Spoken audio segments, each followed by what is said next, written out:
Welcome back to The Reason We Learn. I'm Deb Philman, mom, homeschooler, educator. Today, I want to talk about another school district that is diving deep into critical race theory. This one is in Alexandria. I'm not sure if that's Virginia. I'll take a look. But this comes from Julie Gunlock, who responded to Chris Rufo, who's our man on the street, kind of looking for school districts that are doing this stuff so he can broadcast it, so he can get parents involved and aware of what's going on. And she posted this on Twitter. Huge thanks for your work. Please look into ACPS K-12, especially the superintendent and school board members who are aggressively pushing CRT. See this guidance to teachers on the ACPS website. I know many parents won't be returning when schools open because of this radical indoctrination. So I went to the website because there it is, all publicly available, Alexandria City Public Schools. And you would think I would know where this is, but I don't. Maybe we'll.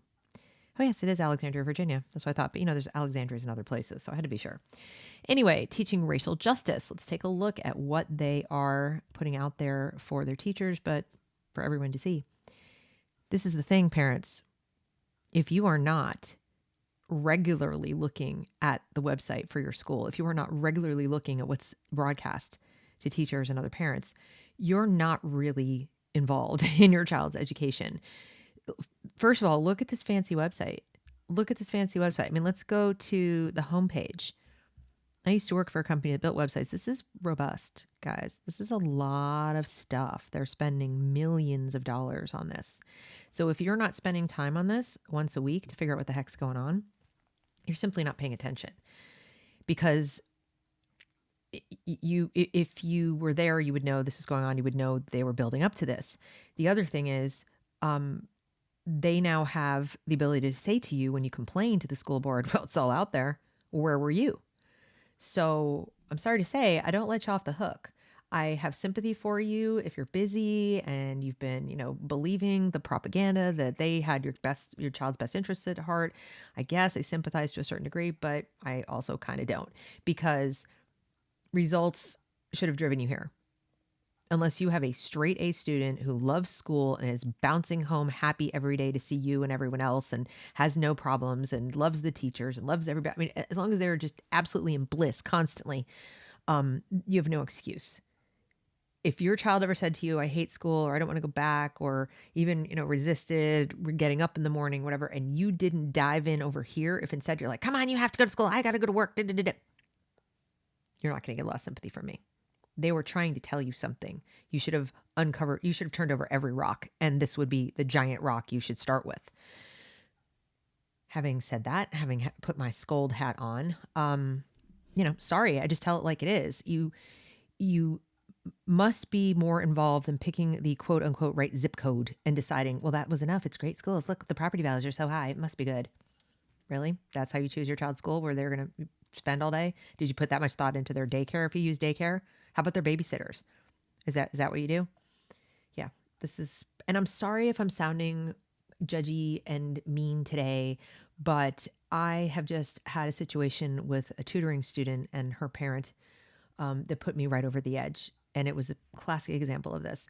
An elementary school parent who is looking to tutoring to fill in the gaps of the school and then blaming the tutor when I can't undo 3 years worth of damage in a week.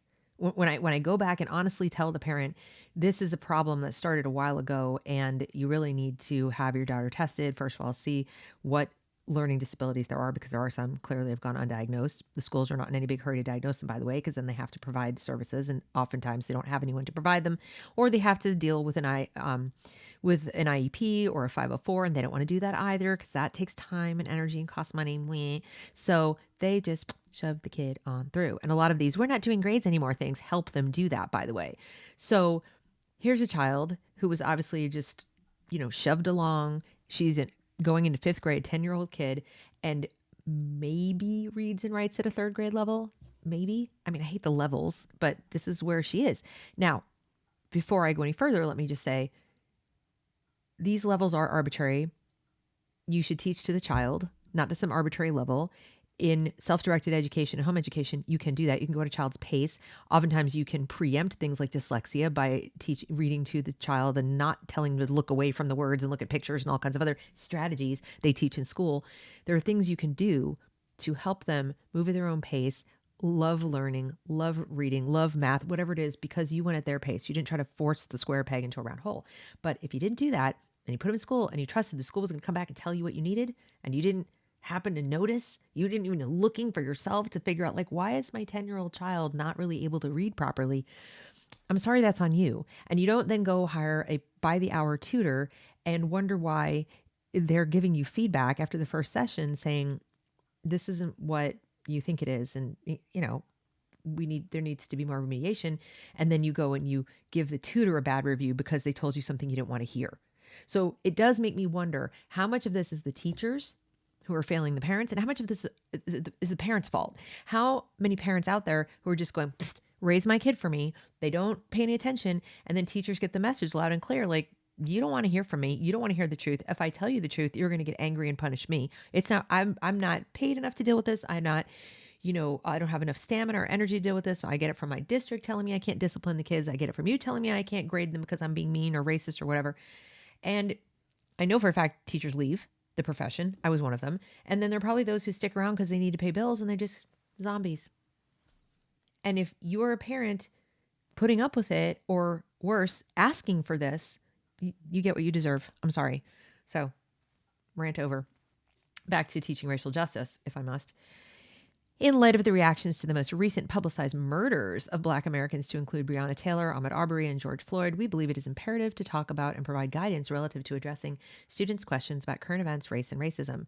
Our students have questions and we can artfully address, and this is our opportunity to model lifelong learning as we continue to develop our own abilities to have and hold conversations with students, colleagues, and community members to improve educational outcomes for every student group. Now, here's a problem I have in general with our society. I think it's partly because of social media.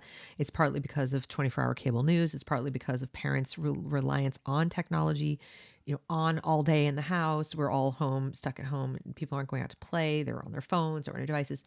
So kids at younger and younger ages, when they say kids have questions, I bet that's true. I would say, though, they probably shouldn't. And people might say, oh, but why shouldn't they be aware? Probably not. Not to this degree.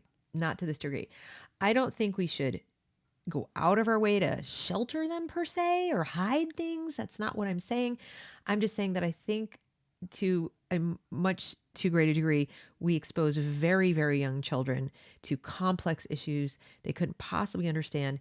And then we look for quick and easy ways to explain them to them that very often reflect our biases, our own fears, our own emotions, and kids then pick up on that, internalize that, and aren't prepared to cope, aren't prepared to deal with it. They don't have the emotional and cognitive ability yet, never mind stamina, to deal with these situations. One of their fundamental needs is to feel safe.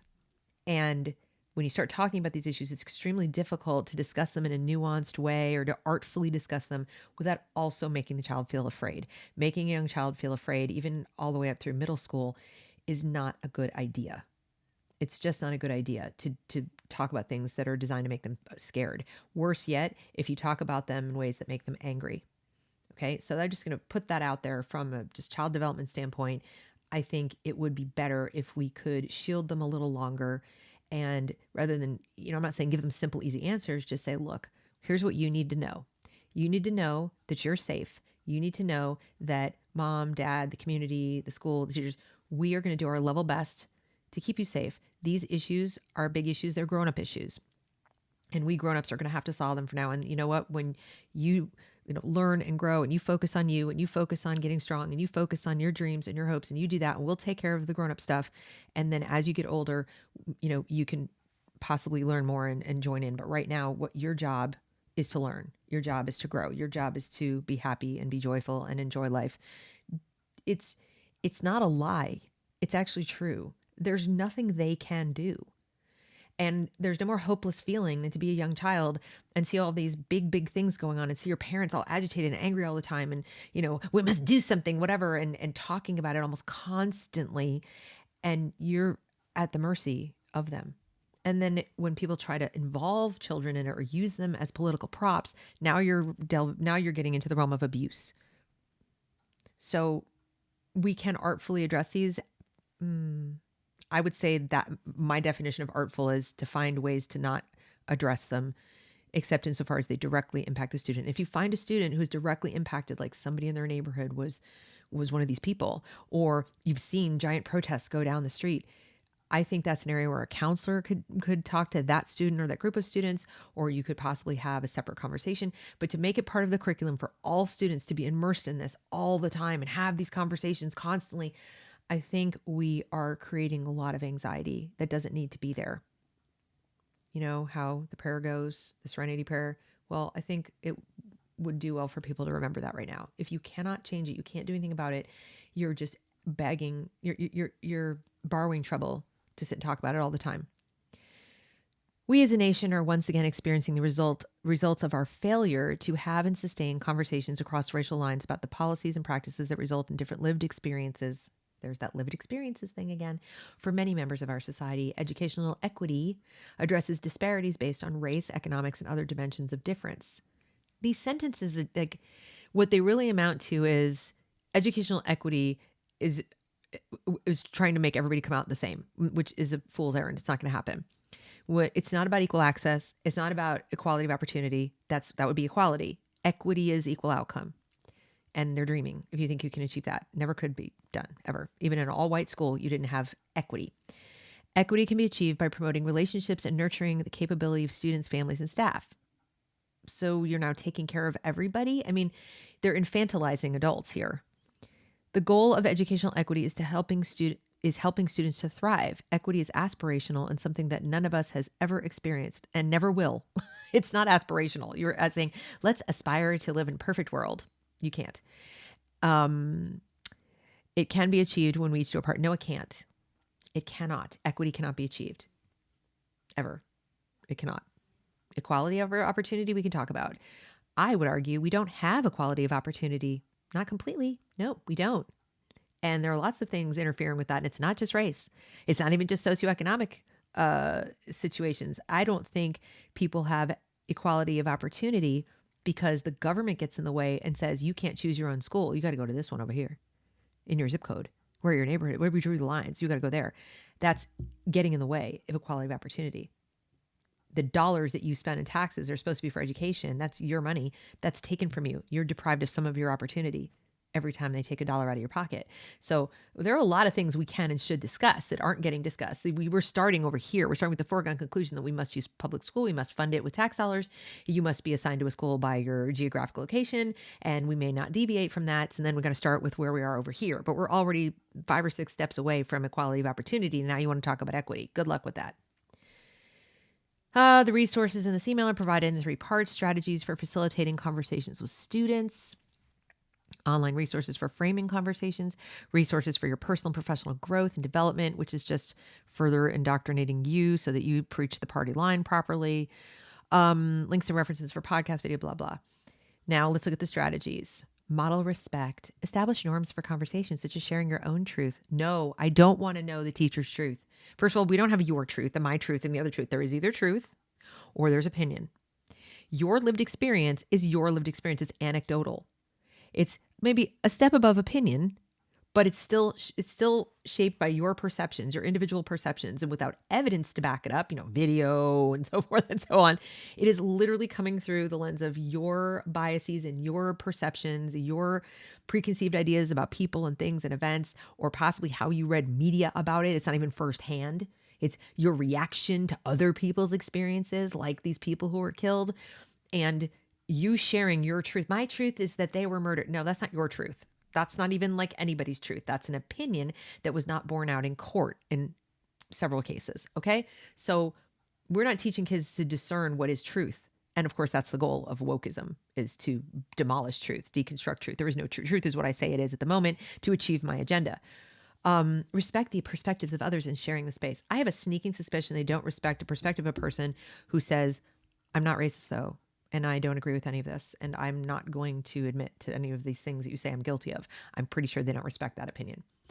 Give wait time, at least 7 to 10 seconds before and after each response. That's a long time. You count to 10. So student says something. 1, 2, 3, 4, 5, 6, 7, 8, 9, 10. Now you have 30 kids in a class. How's that going to go? Yeah, it's not workable. Thank every student for their contribution. What if their contribution was to be abusive to another student? Okay, Whitey, well, you're this or you're that. I'm not thanking someone for that. Give every student a chance to voice their thoughts, experiences, or feelings. Fair enough. Listen without judgment, pretext, or the goal of providing a response. You're contradicting yourself. You're not going to be able to do the things you then say you must do if you're going to truly. They don't do this. We know they don't do this. Practice grace and patience with yourself and your students. Lots of this is good advice in general, but coming as it does in the middle of this whole let's discuss things that are over their heads in the first place, I can't take it very seriously. Be comfortable with not having the answer. Yeah, that'd be great advice. How about y'all do that? Because you don't have the answer. Your answer is it's racism. How about be comfortable with, we really don't know for certain. There are multiple things and we have to look at individual circumstances. And we have to look at individual cases in order to really find truth. And when we find something that we can legitimately classify as racism, then we need to attack that 100%. I'm right there with you. I will carry the banner.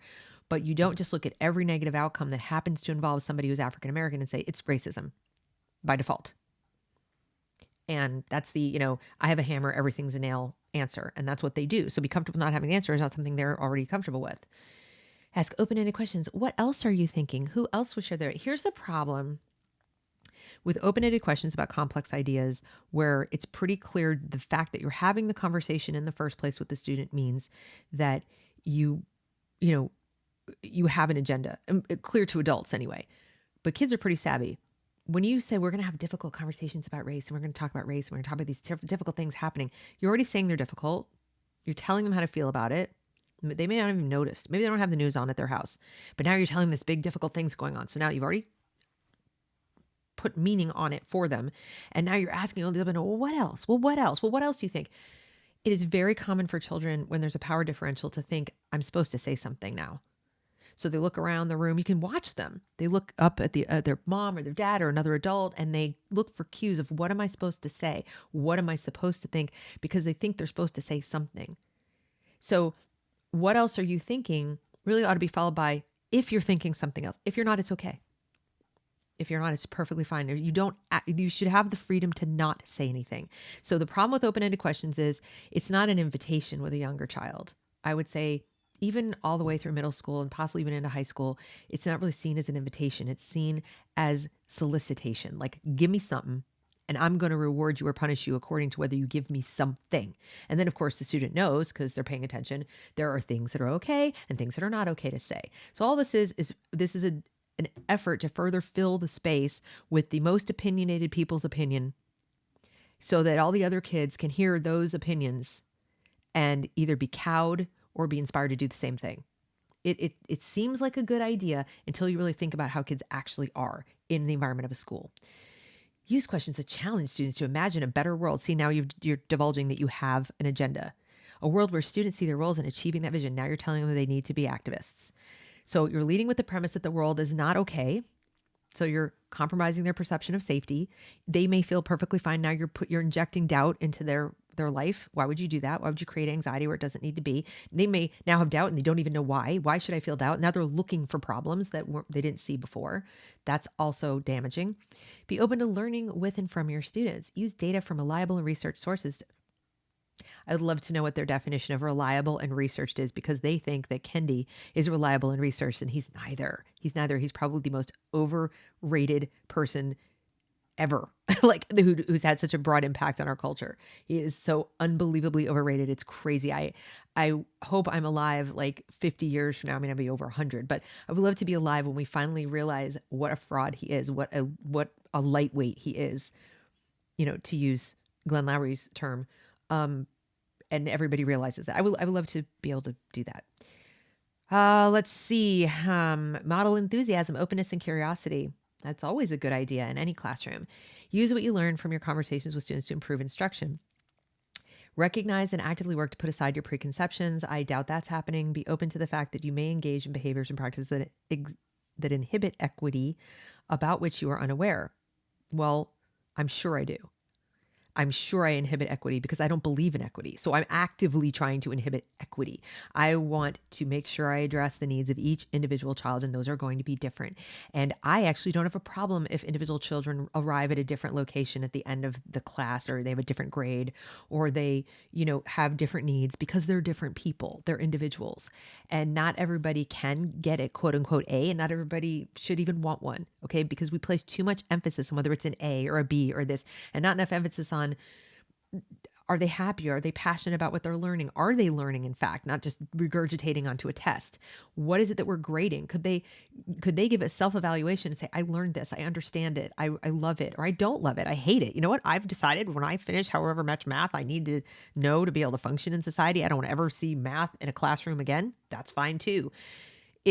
This is the problem. We're not going to achieve equity, and we need to make that okay. We need to help these little humans understand that not arriving in the same place as other people, especially in a school environment, is not automatically a bad thing. That gives you information about yourself, that tells you what direction you ought to go in, either to improve your performance, if that's what you'd like to do, or to find something that you really are good at and nurture that.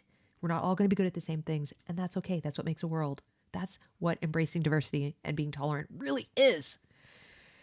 Online resources, moments like now are why we teach. Educators tackle tough conversations about race and violence. No, it shouldn't be why we teach. No. What teachers should learn from the murder of George Floyd? Maybe some civics and court procedure, rules of evidence, how to admit you don't understand the justice system, maybe things like that. Articles to support conversations about race, how I should talk about race in my mostly white classroom, how to talk to students about race so as not to injure them. I'm glad we're using reliable, well-researched sources. This is just a lot of how-tos from opinionated people. Here at the podcast, Teaching While White. I think I profiled those people on this channel with the whole teaching white children or whatever. Outrageous Love, the podcast, Our Journeys of Responsibility, blah, blah, blah. Okay, The Uncomfortable Truth. All of these are biased, by the way. A Deeper Dive, Building Instructional Practices, How to Be an Anti-Racist. There it is. White Rage, White Fragility. We're not using reliable or well-researched sources. Dear White Teachers, You Can't Love Your Black Students If You Don't Know Them, by Bettina Love.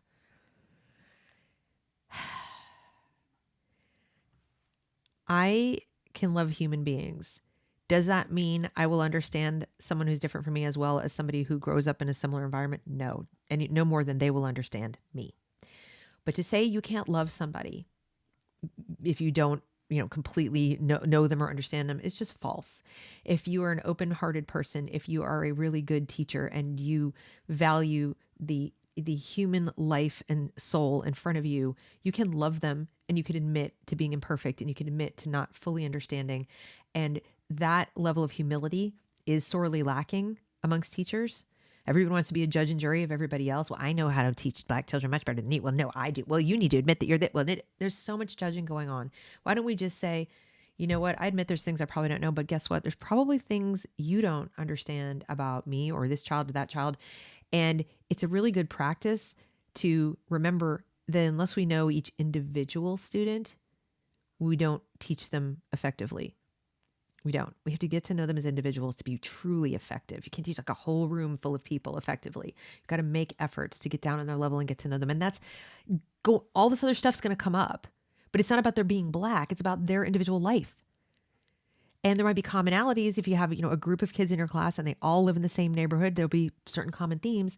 But does that mean you could translate it to another classroom that has a group of Black students in it from a different neighborhood? No, it doesn't. Their Blackness isn't the commonality. It's where they live or the kind of family they have or the kind of life they lead every day. And those are things you can find out getting to know them as individuals. But to say you can't love somebody, that's just emotional blackmail. I don't agree with that. I'm sorry.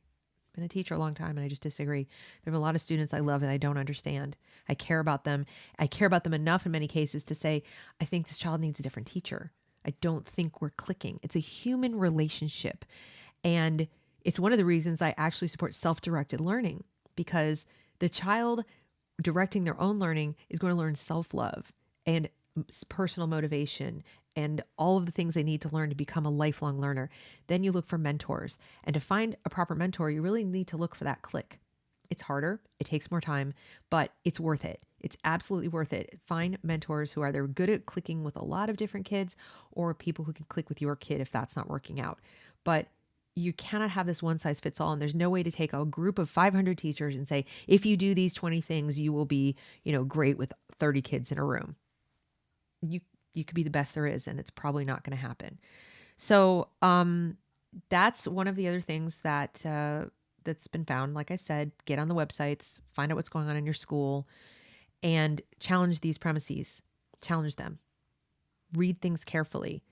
Read between the lines. Make sure you understand what they're really saying. Like I just did. Okay. When you read something, don't just take it at face value and go, do, do, do, do, do, do, do. Sit back and sit with it for a second. Go, what do they mean? Your truth, her truth, their truth. What does that actually mean? If you don't understand it, how's your child going to understand it? You're an adult. Be sure the teacher even understands this. A lot of times the teacher's like, it's in their professional best interest to even pretend they understand this. It's not easy to understand. And it's a lot of code for other things, as I just showed you. So anyway, if you like this content, I hope you'll subscribe to the channel, like this video, share this video, comment on this video. That's the video.